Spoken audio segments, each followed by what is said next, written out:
राजकीय घडामोडी, सामाजिक विश्लेषण, कृषी विभाग, कला व मनोरंजन विश्व आणि क्रीडा क्षेत्रातील बातम्यांचे ताजे व अचूक अपडेट्स महाराष्ट्र शाही न्यूज मराठी।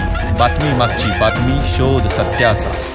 खऱ्या अर्थानं जो अत्याचार झाला तो अत्याचार हा परप्रांतीय माणसाकडून झाला आणि आम्ही सातत्याने सांगत असतो, सातत्याने विरोध करत असतो की हे जे परप्रांतीय आहेत यांना आपण आवरलं पाहिजे, कारण ते या ठिकाणी कामाच्या माध्यमातून आपल्याकडे येत असताना मात्र आता घरापर्यंत ते पोहोचलेले आहेत। आणि म्हणून खऱ्या अर्थानं मी पाठीमागचा जो आक्रोश मोर्चा झाला होता त्यावेळेस सुद्धा सांगितलं होतं की आपण या ठिकाणी ग्रामपंचायत असेल, तलाठी कार्यालय असेल, या कार्यालयामधून आपण त्यांना रहिवासी दाखले देतो।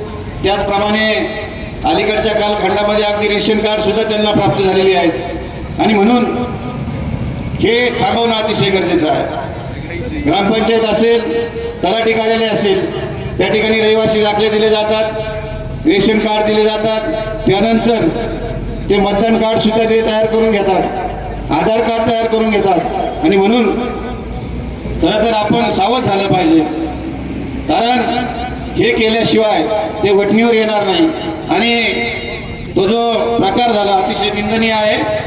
खऱ्या अर्थानं मला 2च मिनिटं बोलायला सांगितलेले आहेत आणि म्हणून आपण या परप्रांतीयांपासून सावध राहिलं पाहिजे। आपल्या सागर डोकेंनी सांगितलं की हा केवळ त्या महिलेवर झालेला अत्याचार नाही, उद्या आपल्या आया बहिणी आहेत, यांची सुरक्षितता अतिशय महत्वाची आहे। आणि म्हणून त्या ठिकाणी योगेश भाऊ असतील, मारुती भाऊ मेंगाळ असतील, अनेक व्यक्ती या ठिकाणी बोलणार, आम्ही अधिकचा वेळ न घेता थांबतो। जय हिंद, जय महाराष्ट्र। महाराष्ट्र शाही न्यूज मराठी, बातमी मागची बातमी, शोध सत्याचा।